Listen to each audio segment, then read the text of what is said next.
North Dakota State has dominated the FCS for a decade and a half at this point. They've made it to the FCS playoffs 15 straight years, going back to 2010, and have won a record 10 FCS national titles. Heading into the 2025 season, they are coming off another national title.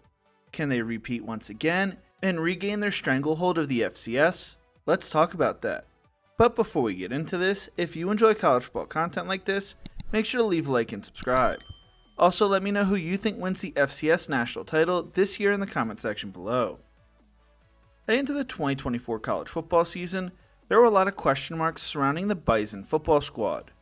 Head coach Matt Entz would announce he was leaving to take an assistant position at USC a week before their playoff matchup against Montana, a game they would go on to lose 31-29 in a double overtime snowy thriller that is still, to this day, one of my favorite games of the 2023 season. Entz would leave North Dakota State with a 16-11 record, 2 FCS national titles, and 2 Missouri Valley Conference titles. It would win double-digit games every season except for the shortened spring season, made the FCS playoffs every year under Entz. Fans also wondered whether Cam Miller was going to leave North Dakota State to jump up to the FBS level to help his draft stock.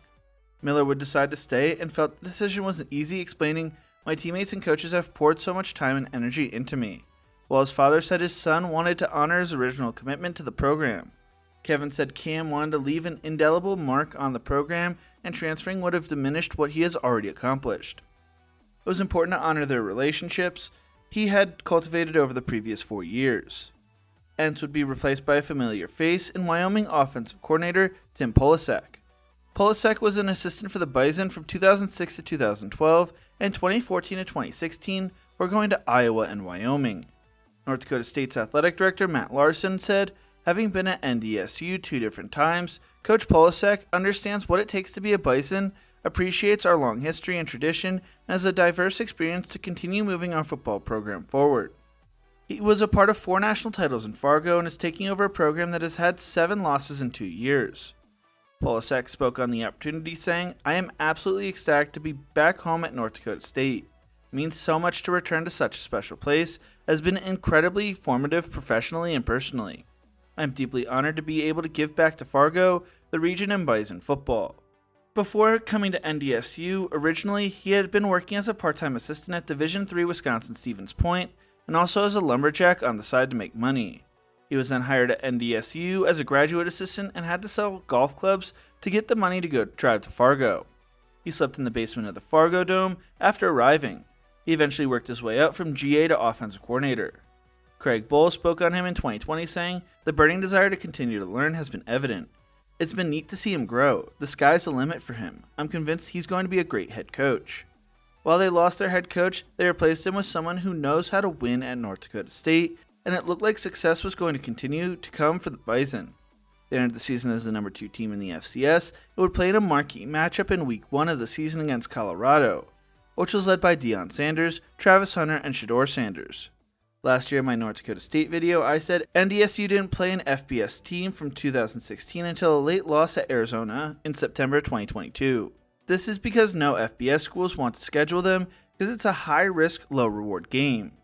They were even rumored that Colorado was trying to get out of the game last year. The struggles applies to FCS games as well. The Bison need to pay in 6 figures just to get some home non-conference FCS games. They become a victim of their own success. People around the NDSU and Group of 5 conference agree if NDSU were located in Texas or Virginia or a different part of the country, it would be in the FBS by now. Geography is the biggest hurdle for the Bison. They're not a natural fit anywhere. They would play a thriller on the road against Colorado, falling 31-26, before going on a 10-game win streak, surviving against East Tennessee State, and upsetting number 1 South Dakota State. They would end the regular season on a sour note, falling to South Dakota 29-28. They would blow out Abilene Christian and Mercer in the second round and quarterfinals of the playoffs, respectively, setting up a matchup with rival South Dakota State once again in the semifinals. They would beat the Jackrabbits for the second time last year, 28-21, to return to the national title, where they took on an undefeated Montana State team. Cam Miller threw 2 passing touchdowns, ran for 2 more, completed 80% of his passes on 20-plus attempts, rushed for 100 yards, and even had a 60-plus yard touchdown run in the first half. No other FBS, FCS, or NFL player this century has accomplished all of those feats in a single game, and he did it in the national title game. He guided the Bison to a thrilling 35-32 victory to win their first national title since 2021. In Polasek's first season, they finished 14-2, with their only losses coming to Colorado and South Dakota. It was a dream start for a first-year head coach, with there being an argument that the only way it could have been better is had they gone undefeated, which they were 6 points away from doing across 2 games. Now the question is, can they sustain that success?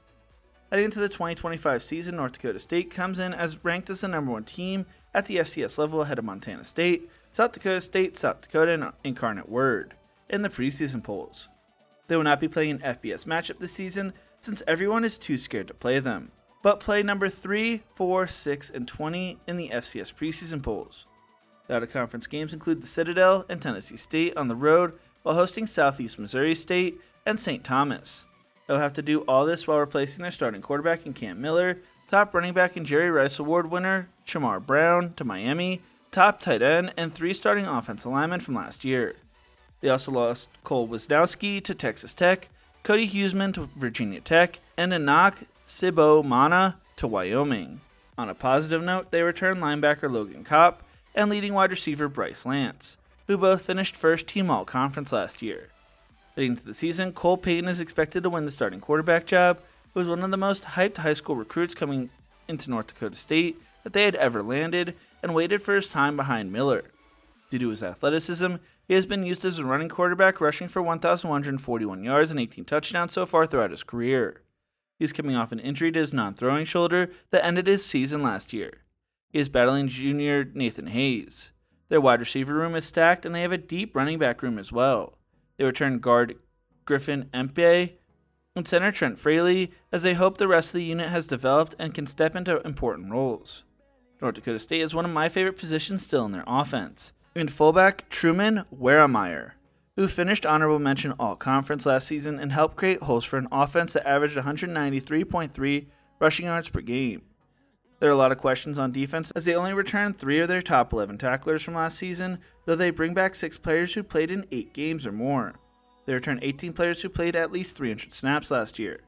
As I mentioned before, they returned leading tackler Logan Kopp, who finished with 73 tackles, including 8.5 tackles for loss, 3 sacks, 3 interceptions, and 6 pass breakups last year. Austin Altapeter returns after playing 84 snaps, and Donovan Woolen looks to play a big role this year after logging 77 snaps as a true freshman last year.